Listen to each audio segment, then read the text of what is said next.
ॐ भद्रं कर्णेभिः शृणुयामदेवाः भद्रं पश्येमाक्षभिर्यजत्राः स्थिरैरङ्गैस्तुष्टुवागुंसस्तनूभिर्यसेमदेवहितं यदायुः स्वस्ति न इंद्र वृद्धश्रवाः स्वस्ति नः पूषा विश्ववेदाः स्वस्ति नस्तार्क्ष्यो अरिष्टनेमिः स्वस्ति नो बृहस्पतिर्दधातु ॐ शान्ति शान्तिः। शङ्करं शङ्कराचार्यं केशवं बादरायणं सूत्रभाष्यकृतौ वन्दे भगवन्तौ पुनः पुनः। ईश्वरो गुरुरात्मेति मूर्तिभेदविभागिने व्योमवद्व्याप्तदेहाय दक्षिणामूर्तये नमः। ओम शांति शांति शांति। अथर्ववेदीय मांडुक्य उपनिषद के चतुर्थ प्रकरण अलास शांति प्रकरण में 53 नंबर कार्य का विचार किया जा रहा है। तो यहाँ ये बता रहे थे कि जो कार्य कारण भाव संभव नहीं है, इसी को यहाँ भी दिखा रहे थे। पूर्व में भी कहा गया था, इसी को और पुष्ट कर रहे हैं कि द्रव्यम द्रव्य से हेतु स्यात्। जैसे कपाल आदि द्रव्य घट आदि द्रव्य का हेतु होता है और दोनों परस्पर भिन्न है। कपाल घट से भिन्न है, घट कपाल से भिन्न है। किंतु यहाँ पे जो धर्म है जीवात्मा आदि है, उसमें द्रव्यत्व भी नहीं है और अन्यत्व भी नहीं है। इसलिए क्योंकि गुण से रहित है, इसलिए द्रव्य निर्गुण है, निष्क्रिय निष्क्रिय निर्गुण निष्क्रिय निराकार। इसलिए निर्गुण होने से द्रव्य नहीं है और उसमें भेद भी नहीं है, इसलिए कार्य कारण भाव संभव नहीं है। तो समझ लेना चाहिए। तो इसका हम लोग तेषामिति कारिका श्लोक टीका में जो है 252 पृष्ठ पे बीच में एकदम चल रहा है। तेषामिति के बाद, तेषामिति प्रतीक के बाद अद्रव्यस्यापि रूपादेश तंत्वादि द्वारा पट शौक्ल्यादौ कारणत्वं दृष्टम। बोले द्रव्य नहीं है जैसे रूपादि, वो अभी तो कारण बनते हैं। तंतु की रूप से पट का रूप उत्पन्न होता है। तंतु श्वेत है तो पट का रूप भी श्वेत ही होगा। तंतु पीत वर्ण का है तो पट भी पीत वर्ण सजाति वर्ण का ही होता है, सजाति वर्ण की उत्पत्ति होती है। तो रूपादि द्रव्य रूप नहीं है, तो भी तंतु आदि के द्वारा वह मतलब तंतु का रूप पट के रूप में पट शौक्ल्यादौ कारणत्वं दृष्टम, रूपादि में कारणता देखी गई। इत्यतो विशिनष्टि, इसीलिए यहाँ और भी विशेषित कर रहे स्वतंत्रम इति। नापि अद्रव्यम कस्यचित् कारणम स्वतंत्रम दृष्टम लोके। स्वतंत्र रूप से अद्रव्य द्रव्य से भिन्न किसी का कारण नहीं देखा गया। द्रव्य ही स्वतंत्र रूप से कारण देखा गया है।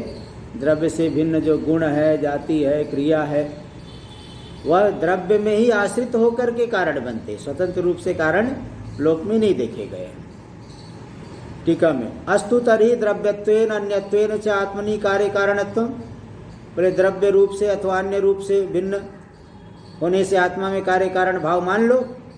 द्रव्य मानते तो द्रव्य ही मान लो आत्मा को, कौन मना कर रहा है?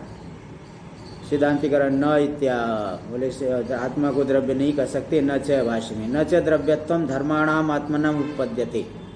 धर्म जो आत्मा है उसमें द्रव्यत्व किसी भी प्रकार से संभव नहीं है। अन्यत्वम वा, अन्यत्व भेद भी संभव नहीं कुतश्चित, किसी से भी। येन अन्यस्य कारणत्वं कार्यत्वं वा प्रतिपद्येत, जिससे कि स्व से भिन्न कि में स्व से भिन्न के प्रति कारण बने अथवा कार्य बने, अन्य में कार्यत्व अथवा कारणत्व आए का ज्ञान हो, आत्मा प्राप्ति करे, ऐसा कोई भेद भी नहीं है उसमें, द्रव्यत्व भी नहीं है।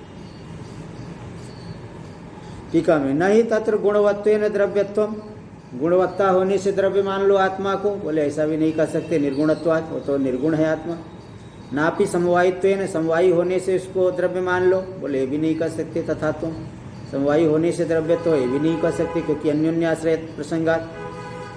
हाँ, क्योंकि समवायी होने से गुण है और गुण वाला है, गुणवत्ता है, और गुणवत्ता होने से समवायी है। समवाय क्यों है आत्मा में? क्योंकि गुणवत्ता होने से। गुणवत्ता क्यों है? क्योंकि समवाय होने से। अन्योन्याश्रय दोष आएगा 11 नंबर टिप्पणी में, नहीं 12 नंबर में।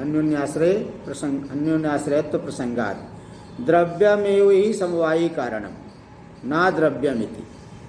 द्रव्य ही समवायी कारण है, अद्रव्य तो समवायी कारण नहीं होता, इति तार्किक निर्णय। तथा च द्रव्यत्वे निश्चिते समवायित्व। अच्छा, समवायी का मतलब समवायी कारणत्व लेना, तो द्रव्यत्व निश्चित होने पर समवायी कारणत्व निश्चित हो, और तस्मीन से, और समवायी कारण होने से द्रव्य हो, तस्मीन से द्रव्यत्वम पार्यम निर्णय, तुम उसका निर्णय किया जा पाएगा। इस तरह से इति अन्योन्याश्रय, अन्योन्याश्रय दोष होता है। टीका में न च तत्र कुतश्चिद अन्यत्वम, किसी अन्य से उसमें अन्यत्व नहीं आएगा, क्योंकि सर्वस्व सन्मात्रत्व नैव एक रूपत्व प्रतिभानात्, पूरा का पूरे संसार में सभी सन्मात्री है, इसलिए एक रूप से प्रतिभान होने से आत्मा भिन्न है अथवा आत्मा से कोई भिन्न है ऐसा नहीं कर सकते। अतो न तत्र कारणत्वम कार्यत्वम वा प्रतिपत्तुम शक्यम, आत्मा में कार्यत्व अथवा कारणत्व को नहीं जाना जा सकता। इति फलितमः अतो, भाष्य में अतो अद्रव्यत्वाद अनन्यत्वाच्च, द्रव्य से द्रव्य रूप नहीं है और अनन्य है, किसी से भिन्न भी नहीं, इसलिए न कस्यचित कार्यम कारणम व आत्मा, आत्मा किसी का कार्य भी नहीं कारण भी नहीं है, ये सिद्ध हुआ। 53 नंबर कारिका हुई। आगे टीका में चिकीर्षित कुंभ संवेदन समनंतर, कुंभ संभव समनंतरम कुंभ संभवति संभूतश्चसौ कर्मतया स्वसंवितम जनयति इति व्यवहारोपि नोपपद्यते कस्यचिदपि। चिकीर्षित कुंभ, चिकीर्षित मतलब कर्तुमिष्ट, जिसको करना चाहता है, जिसको बनाना चाहते हैं, ऐसे कुंभ के संवेदन के अनंतर, मतलब देखो क्या बुद्धि में काकार आएगा, अयम घटो मत्कृति साध्यो भवत, यह घट मेरे प्रयत्न से सिद्ध हो। कि कृति साध्यत्व प्रकारिका इच्छा को चिकित्सा कहते, या अपने प्रयत्न से मैं इस घट को बनाऊं, ऐसी इच्छा को कहा जाता है चिकित्सा। अयम घटो मत कृति साध्यो भवत, ये जो इच्छा है इसे चिकित्सा कहते हैं। इस इच्छा का विषय हो गया घट, बुद्धि में एक आकार आ गया है, तो चिकीर्षित कुंभ संवेदन समनंतरम, चिकीर्षित कुंभ संवेदन के समनंतर कुंभ संभवति, तो ज्ञान होने के बाद कुंभ उत्पन्न हुआ। एक बुद्धि में आकार पहले आया कि मैं इस प्रकार से घट को बनाऊं, फिर वो घट को बनाता है। तो संवेदन होने के बाद, बुद्धि में एक आकार विशेष आने के बाद वो कुंभ को बनाएगा। तो संवेदन समनंतरम कुंभ संभवति, कुंभ यानी घट उत्पन्न होगा। और संभूतश्चासौ कर्मतया स्वसंविदम जनयति, उत्पन्न हो करके अपने विषय कर्म रूप से अपने ज्ञान को की उत्पत्ति करेगा। ज्ञान घट बन गया तो देखेंगे तो घट का ज्ञान होगा। पहले ज्ञान हुआ, फिर घट हुआ, फिर घट हो करके फिर ज्ञान हुआ। पहले एक सामान्य रूप से बुद्धि में आकार बना, फिर घट बनाया, फिर जो है जैसे इस सब्जी को मैं बनाऊंगा, कल मुझे ये सब्जी बनाना है, ये पहले बुद्धि में सोचा, फिर जो है बनाया, जब सब्जी बन गई, हाँ देख रहा आज ये सब्जी बनी है। पहले ज्ञान, फिर वस्तु बनी, फिर उसका ज्ञान होगा।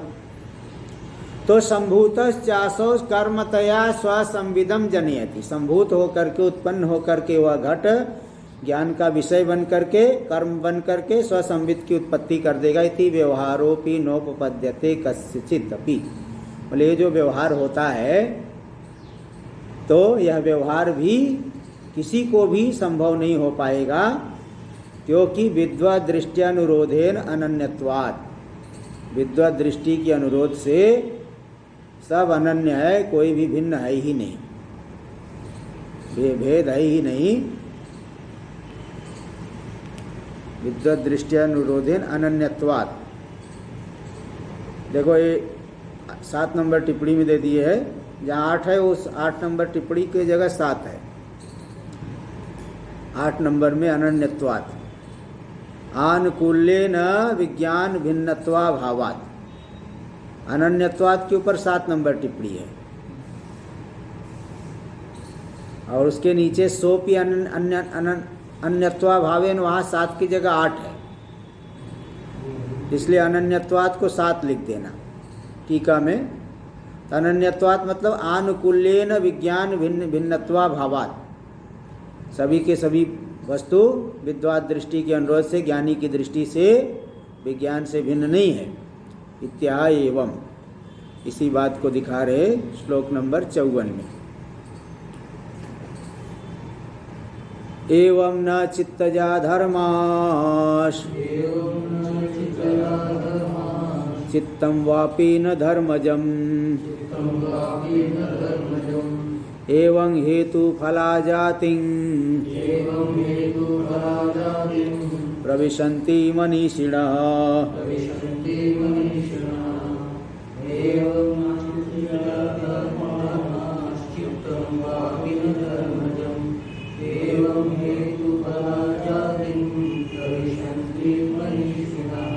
एवं इस प्रकार से द्रव्यत्व की सिद्धि आत्मा में नहीं हो रही तो कारण नहीं हो सकता है, और भेद है ही नहीं, विज्ञान से भिन्न कुछ है ही नहीं, इसलिए कार्य कारण भाव होगा ही नहीं। भेद हो और द्रव्यत्व हो तो कार्य कारण भाव हो, जब भेद ही नहीं है, द्रव्यत्व ही नहीं है, न आत्मा में न अन्य पदार्थों में भेद ही नहीं है, द्रव्यत्व ही नहीं, कार्य कारण का भाव कहाँ से होगा। एवं इस प्रकार से द्रव्यत्व नहीं होने से, अन्यत्व नहीं होने से चित्तजा धर्मा न भवन्ति, ज्ञान से विज्ञान से किसी बाह्य पदार्थ की उत्पत्ति नहीं हो सकती है। ज्ञान स्वरूप आत्मा से बाह्य पदार्थ की उत्पत्ति नहीं हो सकती है। और चित्तम वापि न धर्मजम, और चित्त जो विज्ञान वह भी धर्मों से उत्पन्न नहीं होगा। ज्ञान से धर्म की उत्पत्ति नहीं, बाह्य पदार्थों की उत्पत्ति नहीं, और बाह्य पदार्थों से ज्ञान की उत्पत्ति नहीं हो सकती, क्योंकि भेद है नहीं। एवं हेतु फला जाति, इस तरह से भेद नहीं होने से चित्त और धर्मों में, विज्ञान और बाह्य पदार्थों में जन्य जनक भाव नहीं होने से कार्य कारण भाव की सिद्धि नहीं हो पा रही है। इसलिए मनीषी लोग हेतु फला जाति प्रविशन्ति, कार्य कारण की अनुत्पत्ति में प्रवेश कर जाते हैं। निश्चय कर लेते हैं कि कार्य कारण भाव है ही नहीं, न तो कारण की उत्पत्ति न कार्य की उत्पत्ति, केवल आभासित हो रहे, बस सब पदार्थ दिख रहे हैं, पैदा होते, जैसे स्वप्न में भी पदार्थ उत्पन्न होते हुए से दिखते हैं। किसी व्यक्ति को पुत्र नहीं हो रहा था, देखा स्वप्न में जो है पुत्र हो गया है, ढोल नगाड़े बजा रहे हैं, और जागा सारा ढोल नगाड़ा गायब हो गया। मिठाई बट रही थी स्वप्न में, और जागा देखा वही सूना सूना पड़ा हुआ है, तो दिख रहा है लेकिन है नहीं। तो इस तरह से मनीषी लोग यही निश्चय कर लेते हैं, कार्य कारण भाव, कार्य की भी उत्पत्ति नहीं, कारण की भी उत्पत्ति नहीं, तो हेतु फल की अनुत्पत्ति को में प्रवेश कर जाते हैं। मनीषी लोग निश्चय कर लेते हैं। देख लीजिए टीका में, यश्च धर्मादे शरीरादेश्च कार्य कारण भावो विद्वत दृष्टिया पुरस्तात् निरस्त। धर्म वहाँ बताए थे, कारण है धर्म, कार्य है शरीर, कौन पहले उत्पन्न हुआ ये बताओ। तो जो पूर्व में धर्मादि और शरीर आदि में कार्य कारण भाव का निराश किया गया विद्वत दृष्टि से, सोपि अन्यत्वा भावेन सिद्ध्यति, वह निराश भी जो विद्वानों ने निराश किया है उसकी सिद्धि भी भेद है ही नहीं, कहाँ से सिद्ध होगा कार्य कारण भाव? इस हेतु से भी वो सिद्ध, पहले जो सिद्ध किए तो सिद्ध हो जाएगा। जो कार्य कारण भाव का निराश है वह विद्वानों की दृष्टि से निराश किया गया, तो भेद नहीं होने से वह निराश सिद्ध हो जाए और पुष्ट हो जाएगा और भी सिद्ध हो जाएगा। इत्याह एवं हेतु, इस तरह से भेद ही नहीं होने से न तो कार्य की उत्पत्ति न कारण की उत्पत्ति, हेतु फल की अजाति अनुत्पत्ति का ही निश्चय कर लेते हैं विद्वान लोग। तत्र पूर्वार्धम योजयति, इस विषय में पूर्वार्ध की योजना करके अर्थ निकाल रहे एवं इत्यादि ना भाष्य में। एवं यथोक्तेभ्यो हेतुभ्यो, यथोक्त हेतु है अद्रव्यत्वम अनन्यत्वम, ये जो है यथोक्त हेतु टीका में दे दी। आत्मस्वरूप से निर्विकारत्वम अद्रव्यत्वम अप्रसिद्धत्वम इत्यादयो यथोक्ता हेतव। जो आत्म जो है स्वरूप है, आत्मस्वरूप है, निर्विकार है, पहली बात 9 नंबर टिप्पणी में दे दिए है। आत्मस्वरूप वो निर्विकार है, जन्म मरण से निर्मुक्त है, वह निर्विकार है। अद्रव्यत्वम, द्रव्य नहीं हुआ, और अप्रसिद्धत्वम है ना, कार्य कारण भाव पर प्रसिद्ध होना चाहिए, पहले होना चाहिए तब कारण बन पाएगा। तो जो कारण है वह पूर्वत्वेन प्रसिद्ध होना चाहिए, और जो कार्य है परत्वेन प्रसिद्ध होना चाहिए। पूर्वत्वेन नहीं कर सकते हैं, इसलिए कार्य कारण भाव घटेगा ही नहीं। हेतु और फल में, चित्त और धर्म में कार्य कारण भाव प्रसिद्ध नहीं हो रहा है, सिद्ध नहीं हो पाएगा।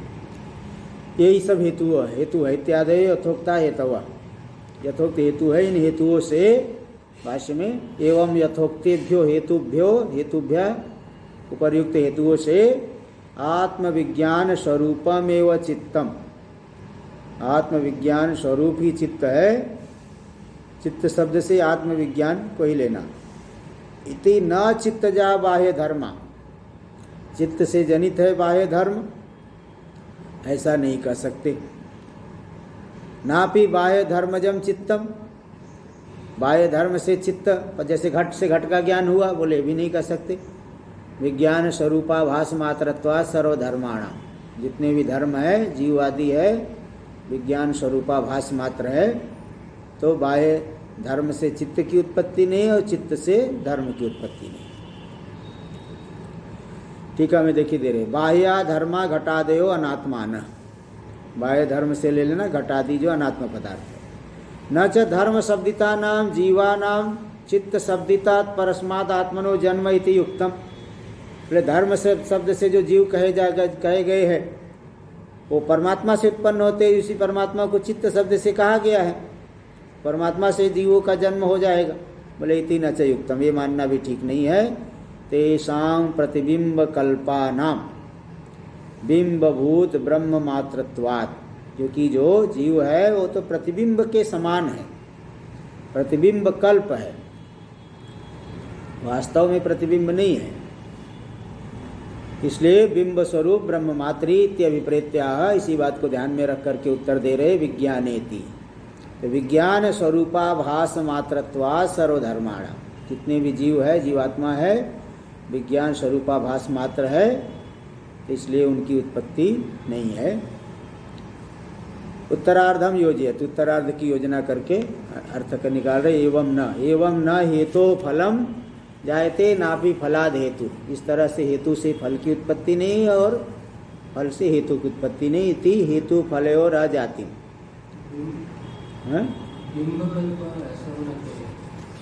कौन सा बिंब? प्रतिबिंब के सदृश है ना जीवात्मा, प्रतिबिंब से भी कम। हाँ, प्रतिबिंब जैसे है, तो प्रतिबिंब वास्तव में प्रतिबिंब नहीं, प्रतिबिंब जैसे दिख रहे हैं, प्रतिबिंब नहीं, क्योंकि वो बिंबभूत ब्रह्म मात्र ही है ना। क्या होता है कि प्रतिबिंबवाद में बिंब रूप ही माना जाता है, सत्य। प्रतिबिंबवाद में प्रतिबिंब को सत्य मानते हैं, आभासवाद में प्रतिबिंब को मिथ्या मानते हैं। उपाधिस्थत्वेन देखेंगे तो प्रतिबिंब हो गया, अगर उसको बिंबत्वेन देख रहे तो प्रतिबिंब नहीं हुआ। इसलिए प्रतिबिंब कल्प कहती है। प्रतिबिंब जैसे दिख रहे हैं लेकिन वो है नहीं, वो तो शुद्ध ब्रह्म रूप ही है बस। एवं न हेतु फलम जायते नापि फलाद हेतु, इस तरह से हेतु से फल की उत्पत्ति नहीं और फल से हेतु की उत्पत्ति नहीं। इति हेतु फलयोर अजातिम, हेतु फल की अनुत्पत्ति हेतु फला जातिं प्रविशन्ति अध्यवस्यति, ऐसा निश्चय कर लेते विद्वान लोग। आत्मनि हेतु फलयोर, यहाँ पे 1 नंबर टिप्पणी हेतु फलयोर पे, ऊपर जो था हेतु फलयोर वो नहीं, आत्मनि हेतु फलयोर अभावमेव प्रतिपद्यन्ते ब्रह्मविद इत्यर्थ। आत्मा में हेतु और फल दोनों का ही अभाव है, ऐसा ब्रह्मवेत्ता लोग निश्चय कर लेते हैं।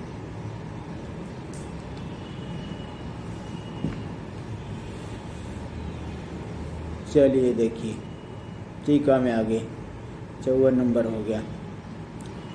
टीका में न फलाद हेतुर्जायते, फल से हेतु की उत्पत्ति नहीं हो सकती है भाई, फल बाद में होता है, हेतु पहले होता है, तो फल से कहाँ से हेतु उत्पन्न होगा। ना भी फलम हेतु हो, और फल जो है हेतु से उत्पन्न नहीं होगा, फल से हेतु नहीं, हेतु से फल नहीं, ये बात बता दी गई। इति तत्व दृष्टिया उपदिष्टम, तत्व दृष्टि से बात बता दी गई। इदानीं मुमुक्षूणाम तद अभिनिवेश व्यावृत्त्यर्थम, अब ये बता रहे जो मुमुक्षु लोग हैं ना, वह जो कार्य कारण में अभिनिवेश रखते हैं, बहुत दुराग्रह रखते हैं, एकदम मान्यता कर रखे, मान रखे हैं, दुराग्रह बहुत मन में बैठा रखे हैं, उस अभिनिवेश की व्यावृत्ति के लिए तद अभिनिवेश भावा भावयोस तदुद्भवान उद्भवो दर्शयति, अभिनिवेश होगा तभी कार्य कारण भाव उद्भव जन्म मरण की सत्य होगी, और अभिनिवेश नहीं होगा तो जन्म मरण से मुक्त हो जाएंगे। दक्षिणामूर्ति श्लोक में इसीलिए दिए, विश्वम पश्यति कार्य कारणतया स्वस्वामी संबंधता शिष्याचार्यतया तथा पितृपुत्राद्यात्मन भेदता, स्वप्ने पश्यति स्वप्ने जागृति वा यश पुरुषो माया परिभ्रामित तस्मै श्री गुरुमूर्तये नमः श्री दक्षिणामूर्तये। पूरे विश्व को क्या कार्य कारण रूप से देख रहा है, गुरु शिष्य पिता पुत्र, तो स्वप्न और जागृत दोनों अवस्थाओं में दिख रहा है, लेकिन है एक ही गुरु मूर्ति दक्षिणामूर्ति रूप परमात्मा ही है बस। तो ये कार्य कारण भाव में जो बहुत ज़्यादा दुराग्रह हो गया है, कार्य कारण भाव अभी मान रखे फिर आगे भी पैदा होते रहोगे, अभी से पहले से ही कार्य कारण भाव को निवारण कर दो, बुद्धि से हटा दो, फिर आगे जन्म मरण की परंपरा से बच जाओगे। मानते रहोगे तो ऐसे ही सब, जैसे सब मान रहे हम भी मान रहे हैं, भीड़ जा रही पीछे पीछे हम भी चल दी, तो इस तरह से वो कार्य कारण भाव के दुराग्रह को छोड़ना ही पड़ेगा। इसलिए तद अभिनिवेश भावा भावयुष, कार्य कारण भाव के दुराग्रह होने पर जन्म मरण होते रहेंगे, और अभाव हो गया उसका तो जन्म मरण का भी अभाव हो जाएगा। तदुद्भवानुद्भवो दर्शयति यावदिति, कारिका नंबर 55। यावद हेतु फलावेशस् तावद हेतु फलोद्भव क्षीणे हेतु फलावेशे नास्ति हेतु फलोद्भव।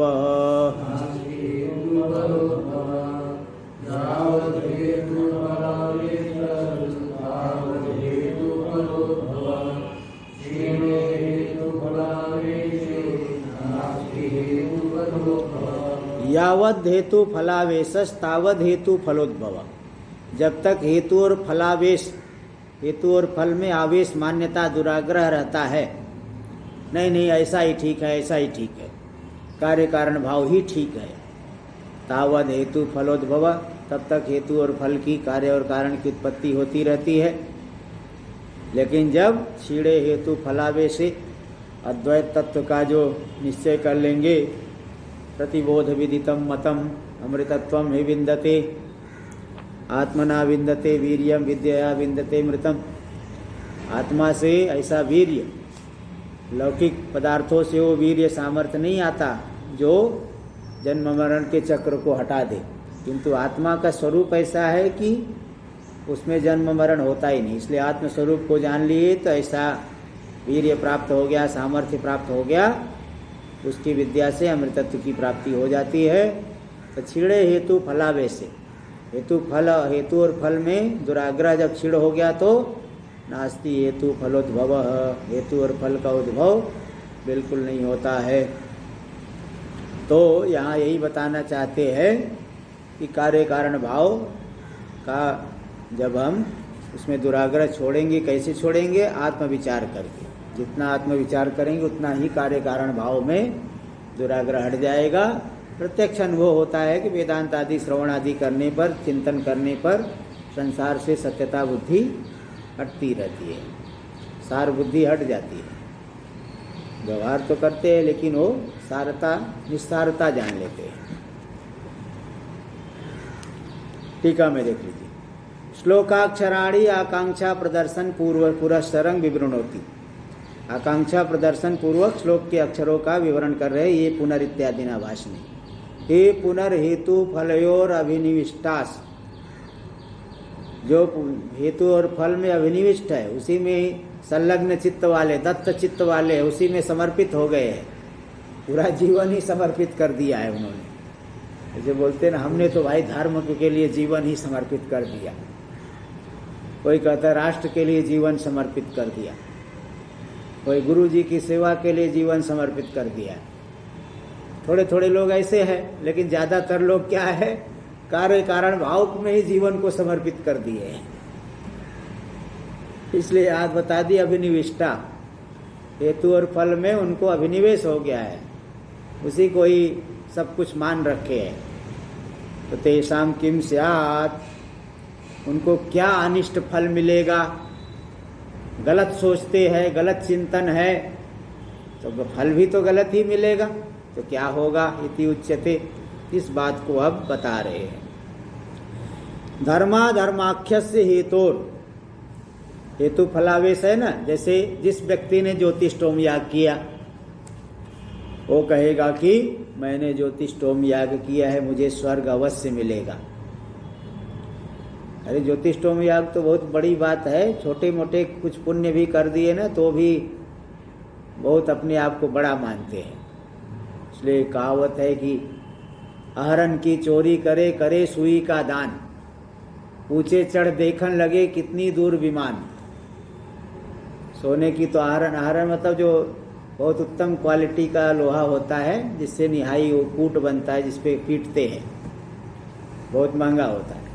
चोरी तो उसका कर रहे हो, और दान जो है सुई का कर रहे हो, और छत के ऊपर चढ़ के देखने लगे भाई विमान आ रहा है कि नहीं, भगवान विष्णु भगवान भेज रहे, विमान भेज रहे कि नहीं भेज रहे। यही हालत है। एक उदाहरण आया कि कोई जो है गधे वाला था, जीवन पर्यंत जो है उसने कोई पुण्य कर्म नहीं किया था, तो मरा। मरने पर जो है यमलोक में ले जाया गया। तो यमराज उसको नरक, चित्रगुप्त हिसाब कर रहे हैं। यमराज जी सामने कुर्सी लगा के बैठे हैं। चित्रगुप्त बता रहे कि प्रभु जी, इसने तो जीवन में कोई पुण्य ही नहीं किया है, तो पूर्ण रूप से यमलोक का ही, नरक का ही भागी है।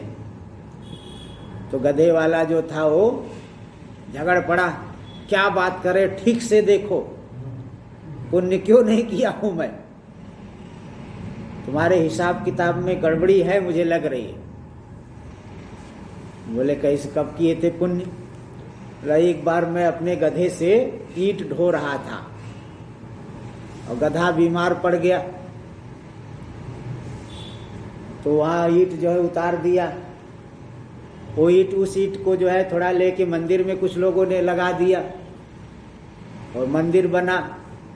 और मंदिर में आजकल हजारों लोग आके दर्शन कर रहे हैं। तो कितना पुण्य हुआ कि नहीं हुआ? तो यमराज जी ने बोला, देखा जरा चित्रगुप्त देखो सही है क्या? वो देखे, हाँ कोने में लिखे हुए थे एक जगह, इस गधे वाले का जो है घोड़ा, गधा बीमार पड़ गया था, ईंट जो है उसका वहाँ थोड़ा था, वो ईंट, कुछ ईंट मंदिर में लग गया। तो यमराज बोले भाई इसको यहाँ कहाँ रख, इसको भेजो स्वर्गलोक, स्वर्ग भेजो जल्दी, यहाँ का अधिकारी नहीं है। मतलब छोटा सा भी व्यक्ति पुण्य करे तो उसके अंदर ये भाव रहता है कि मैंने पुण्य किया है, और बड़ा से बड़ा पाप कर दे वो नहीं बोलता, वो नहीं बताएगा। पुण्य जो है तुरंत बता देंगे, पाप नहीं बताएंगे क्या क्या पाप किए हैं। तो कर्तृत्व पना बहुत भरा हुआ है व्यक्ति के अंदर, मैंने ये किया है, मैंने वो किया है। देखो ये बता रहे, धर्माधर्माख्यस हेतोरहम कर्ता, धर्माधर्म संज्ञक जो हेतु है, कारण बनते हैं सुख के, स्वर्ग आदि लोकों के, उसका मैं करता हूँ। मम धर्माधर्मो, धर्माधर्म मेरे पास है, मैं धार्मिक हूँ अधार्मिक हूँ।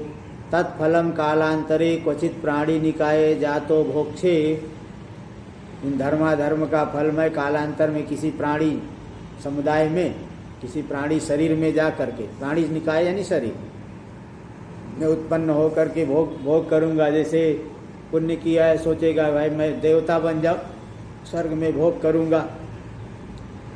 इति यावद हेतु फलयोर आवेशो, जब तक हेतु फल में आवेश दुराग्रह है, हेतु फलाग्रह आत्मनि अध्यारोपणम, आत्मा में उसका अध्यारोप है, तच्चित्तता तन्मय हो गया है उसी में, हेतु फल भाव को ही सत्य मान करके उसी में ही लगा हुआ है, शुद्ध आत्मा है, उधर ध्यान ही नहीं दे रहा है, उधर से पूरी तरह से बेखबर हो गया है।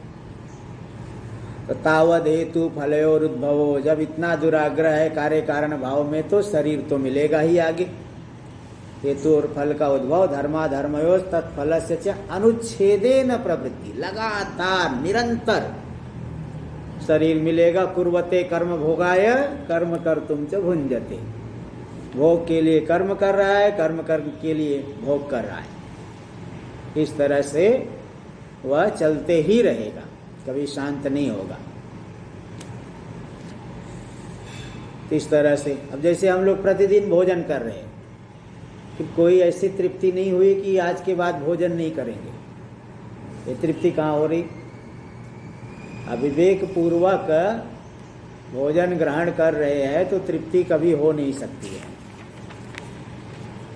शरीर में ही तादात्म्य आदि बना रहता है, और जब ये जान लिए कि आत्मा कर्ता भोक्ता नहीं है, भूख प्यास नहीं है आत्मा में, तो फिर आगे जो है शरीर मिलने का चांस खत्म होगा। नहीं तो आगे भी शरीर ही मिलते रहेगा, यही भाव बना रहेगा ना, मैं तो वो करूँ, मुझे ये भोग मिले, मुझे वो भोग मिले। शुद्ध रूप को जान ही नहीं पा रहा है, जो भूख प्यास जहाँ लग रहा है वो अपने को ही देख रहा है, जबकि प्राण का धर्म है, प्राण को अपने से अलग करके नहीं जान पा रहा है। तो लगातार जो है संसार मिलते रहेगा।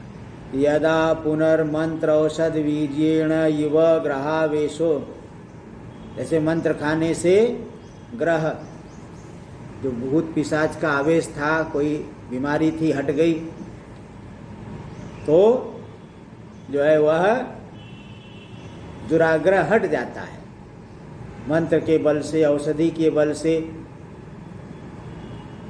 जब ग्रह का आवेश हट गया, भूत पिशाच, जो ग्रह एक बुद्धि में बैठा हुआ था ना, ये भी एक आवेश ही है। भूत जैसे भूत बैठ गया है, भूत के अनुसार चलेगा, ऐसे जो हमारी बुद्धि में समझ है वही एक ग्रह के समान है। तो मंत्र और औषधि के वीर्य से जैसे ग्रह का आवेश मिट जाता है, ठीक उसी तरह से यथोक्त अद्वैत दर्शनेन, यथोक्त जो अद्वैत जिसका वर्णन हुआ, अद्वितीय आत्मा के ज्ञान से जब अविद्योद्भूत हेतु फलावेशो अपनीतो भवति, अविद्या से उत्पन्न जो हेतु फलावेशो, फलावे वे कर देना, फलावेशो, अविद्या से उत्पन्न हेतु फलावेश जब हट जाता है, तदा तस्मिन् छीड़े, उस हेतु फलावेश के छीड़ हो जाने पर नास्ति हेतु फलोद्भव, हेतु और फल का उद्भव नहीं होता है, हेतु फल का उद्भव समाप्त हो गया।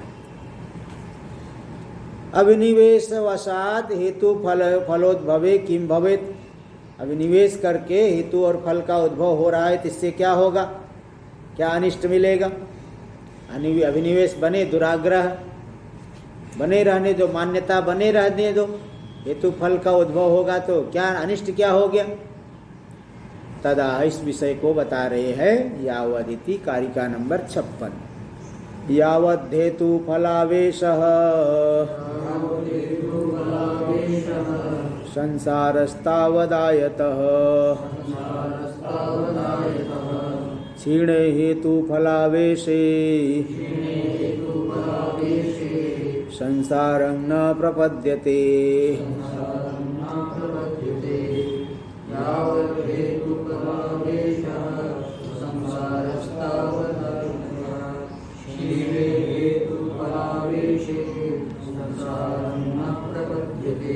यावद हेतु फलावेश संसारस्तावदायत, जब तक हेतु और फल का आवेश है तब तक संसार विस्तृत हो रहा है, संसार बढ़ते चले जा रहा है, अनादिकाल से वो संसार बढ़ ही रहा है। और छीड़े हेतु फलावेश से, हेतु फलावेश जब छीड़ हो जाएगा तो संसारम न प्रपद्यते, संसार की प्राप्ति नहीं करेगा, संसार जो है हमेशा के लिए बाधित हो जाएगा। इन्हीं के माध्यम से, अविद्या काम कर्म के माध्यम से ही संसार मिलता है, दूसरा कोई वजह है ही नहीं। जब हेतु फलावेश दूर हो गया, कैसे दूर होगा? सम्यक ज्ञान से ही तो दूर होगा। सम्यक ज्ञान से अज्ञान नष्ट हो करके दुराग्रह दूर होगा। ऐसा नहीं केवल ये मान्यता हट जाएगी बाकी इच्छाएं बनी रहेगी, ऐसा नहीं है। बाकी इच्छाएं बनी है तो हेतु फलावेश भी बना रहेगा। इसलिए जब सम्यक विचार करके, सम्यक ज्ञान हो करके हेतु फल में दुराग्रह दूर हुआ, तभी जो है संसार की निवृत्ति हो पाएगी। तो यावद हेतु फलावेश संसारस्तावदायत, जब तक हेतु फलावेश है तब तक संसार विस्तृत हो रहा है। क्षीणे हेतु फलावेशे संसारम न प्रपद्यते, हेतु फलावेश क्षीण हो गया तो संसार की प्राप्ति नहीं करेगा। टीका में अभिनिवेश निवृत्त्या तद अनुद्भवे, अभिनिवेश हट गया, दुराग्रह हट गया, मान्यता हट गई हमारी, कार्य कारण भाव में जो दत्त चित्तता थी वो हट गई, तो तद अनुद्भवे, संसार का उद्भव नहीं होगा। तद अनुद्भवे वा, अथवा अभिनिवेश का उद्भव नहीं हुआ तो क्या हो जाएगा? तो बोले नहीं चाहिए, वही सबसे बड़ा लाभ हो जाएगा। इत्याशंका छीड़े हेतु फलावेशे संसारम न प्रपद्यते, हेतु फलावेश जब छीड़ हो गया तो संसार की प्राप्ति नहीं होगी। आकांक्षा पूर्वकं पूर्वार्धम योजयति, आकांक्षा पूर्वक पूर्वार्ध की योजना कर रहे। यदि इति भाष्य में, यदि हेतु फलोद्भवस् तदा को दोष, हेतु और फल का उद्भव हो रहा है, होने दो, क्या समस्या क्या है, क्या दोष है? इति उच्यते, इसको बता रहे हैं। यावत् सम्यक दर्शनेन हेतु फलावेशो न निवर्तते, जब तक सम्यक दर्शन हो करके हेतु फलावेश, हेतु फल में दुराग्रह, मिथ्याभिमान, मान्यता नहीं हटेगी, तछीड़ा संसारस, तब तक संसार छीड़ नहीं हो पाएगा भाई, हटेगा नहीं। तावद आए तो दीर्घो भवत, उसका विस्तार ही होते रहेगा, कमी नहीं आएगी बल्कि बढ़ेगा ही। उत्तरार्धम व्याचष्टे, उत्तरार्ध की व्याख्या कर रहे हैं। दीर्घो भवत इत्यर्थ छीड़े पुनर्ति, छीड़े पुनर्हेतु फलावेशे, हेतु और फल का आवेश, दुराग्रह जब छीड़ हो गया तो संसारम न प्रपद्यते, संसार की प्राप्ति नहीं कर पाएंगे। कारणाभावत, क्योंकि संसार का कारण यही तो है, मिथ्या ज्ञान ही तो है, मिथ्या ज्ञान से तो कार्य कारण भाव में दुराग्रह रखता है, इसलिए संसार की प्राप्ति अब नहीं होगी। कूटस्थम अद्वितीयम आत्म तत्वम इच्छता, अब वो भी पूछेगा, बहुत बता रहे हो, बहुत बता रहे हो, मैं कुछ बोल नहीं रहा हूँ, अब मैं भी बोलता हूँ। पूर्व पक्षी कहेगा, बोले आप हमारे ऊपर बहुत दोष लगा रहे हो ना, बहुत आरोप प्रत्यारोप कर रहे हो, जरा अपनी तरफ भी तो झांक के देखो, आप में भी तो गड़बड़ी है ही। ये देखो बता रहे, कि कूटस्थम अद्वितीयम आत्म तत्वम इच्छता। आप बोलते हो आत्मा कूटस्थ है, अद्वितीय है, हाँ, स्वगत सजाति विजाति भेद से रहित है। कुतो जन्म नाशो व्यवहारियते, फिर जन्म वो पैदा हुआ वो मर गया, ये कैसे बोल रहे हो आप? जब कूटस्थ अद्वितीय आत्म तत्व है तो जन्मनाश का व्यवहार कैसे होगा? जन्मनाश का ज्ञान भी नहीं होना चाहिए, शब्द प्रयोग भी नहीं होना चाहिए, तो व्यवहार कैसे कर रहे हो आप? एक ही तत्व में इतना व्यवहार आप कैसे कर रहे हो? शास्त्र पढ़ रहे हो, गुरु शिष्य भाव भी बना रखे हो, कोई गुरु नहीं कोई चेला नहीं, ये क्या मतलब है? सारी चीजें व्यवस्थित चल रही है और कह रहे कोई गुरु नहीं कोई चेला नहीं, तो ये सब व्यवहार कैसे करते हो? तत्रात सिद्धांति करा, देखो भाई अविद्या से व्यवहार चल रहा है, इस व्यवहार में हमारा दुराग्रह नहीं है।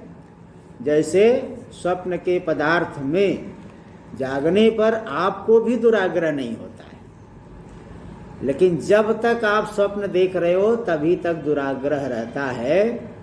इसलिए ये नहीं कह सकते कि थोड़ा सा व्यवहार हमने कर लिया तो सब कुछ सत्य ही हो गया, ये मत बोलो। इसको दिखा रहे श्लोक नंबर 57। संवृत्त्या जायते सर्वं शाश्वतं नास्ति तेन वै सद्भावेन ह्यजं सर्व मुच्छेदस्तेन नास्ति वै।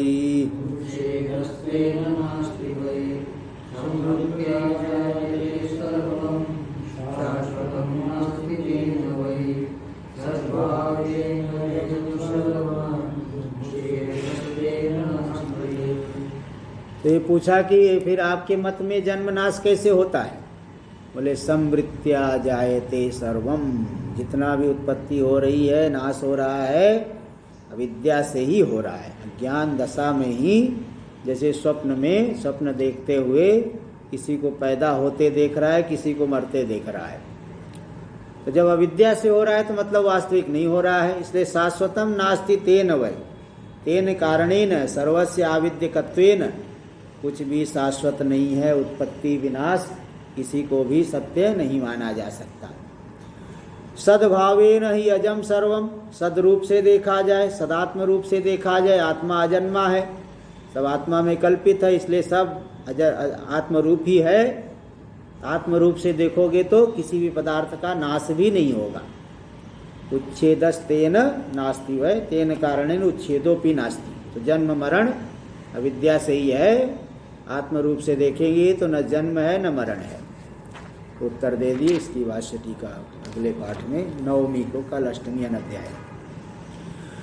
ओम भद्रं कर्णेभिः शृणुयाम देवा, भद्रं पश्येमाक्षभिर्यजत्राः, स्थिरैरङ्गैस्तुष्टुवागुंसस्तनूभिर्यशेम देवहितं यदायुः।